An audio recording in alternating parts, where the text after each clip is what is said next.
Comic-Con fans, did you know you can study comics? I had no idea at San Diego State. So Professor Neil Kendricks teaches the class. Good morning, Professor. Good morning. Thank you for coming in and doing this for us. Oh, of course. So you get a degree. You can get a degree in comic book stuff? No, not at this particular university, Okay. but there are comic studies that are located in in universities around the country. But my class in particular, comics and graphic narrative, was offered this past fall and spring.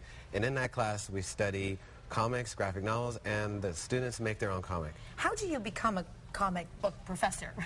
You know, I wouldn't say I was a comic book professor per se, but I love comics, and I pitched the class, and the department liked the idea, and the students loved the idea. I'm assuming that the department probably loved the idea because comic books are huge. I mean, our other professor, Mr. Martinez, sitting over there, is bouncing up and down in his seat over this Comic-Con convention. This is a huge phenomenon. It's global. Yeah. I mean, people come from all over the world just to be here for this one weekend. I have been going to Comic-Con since I was in high school, which was many moons ago, and I still go to it now. Okay, so if we were in your class, what would we learn? What do you teach in the class? Well, for starters, the students read a number of graphic novels that are key text in terms of the development of comics as a serious art form.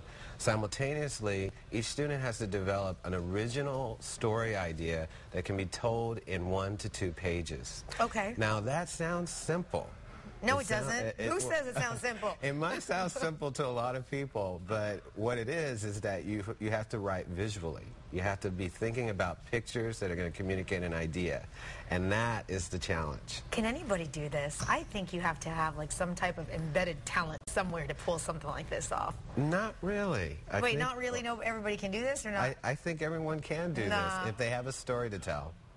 Yeah, but you have to be able to draw too, right? No, see, that's the key of the class. What I do is I collaborate with an illustration class. Okay. And so those students who already have drawing ability, already know how to do sketches and so forth, I team them up with one of my students. And then out of that process, they learn to collaborate with someone else to make this one idea and manifest it on paper. What's your favorite comic book? God, that's a good one. Okay, you would think I'd get asked that a lot. Yeah. I would say on top of my head, one of my favorites is Ghost World by Daniel Clowes. Okay. I tend to like the alternative comics that have a sense of humor, Yes. that don't take it too seriously. But I think that this art form is so expressive of what it means to be human, and that means everything from sorrow to laughter and everything in between. Okay, you've been sketching and playing with something over here. Yeah, you know what? I love to draw. Okay. And in fact, I don't think someone should teach a drawing class or a comic book class unless they know how to draw. See, I told you have to be artistic. Well, I'm talking about being the one giving the class and not taking that it. makes sense. That's fair. So you got to cut me some slack Okay. there. But so yeah, I just was doing a quick sketch here, and they said I was going to be drawing one of the hosts, so I didn't know. So I was kind of watching your segment earlier. Is this me? You know what? But it was from a distance, and you look so much nicer up and close. So. You gotta. Let's pause for a moment. Is that a compliment or it's a compliment. No, it's a compliment. Maybe it's a compliment because you look so much more lovely up here in person. Thank you. So, and the drawing is done in only a couple of minutes. Well, it's not like I'm doing the Mona Lisa here. Let me let you off the hook. It looks amazing. Okay. It looks amazing. You did this in a couple minutes. Pretty cool. And what's the story behind it? Because you say that there has to be a thought process behind it. There is, and what drawing essentially is visual thinking.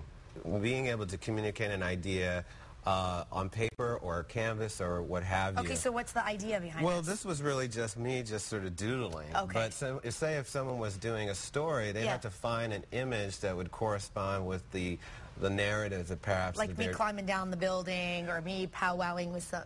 Oh, yeah, I guess you could do that. I don't know if that's what you do in your off hours, but perhaps. You never know, Professor Neil Kendricks. Thank you so much for coming in. And by the way, we do have information about Professor Kendricks and his class. It's up on fox5sandiego.com. I powwow and do this stuff when the camera's not on. Oh, okay. That guy over there, Mr. Martinez, I'm starting to learn a lot about him. Oh, really? Yeah. What? Okay. What does that mean? Tell the professor that Stan Lee's going to be here in a couple of hours. Did you know Stan Lee's going to be here? No, I didn't. Stan Lee's going to be here. Watch him I've stay never met around. him Now before, he's gonna so stick that'd be around. nice to say hello. He'll be here in just a little bit. I'll say. See?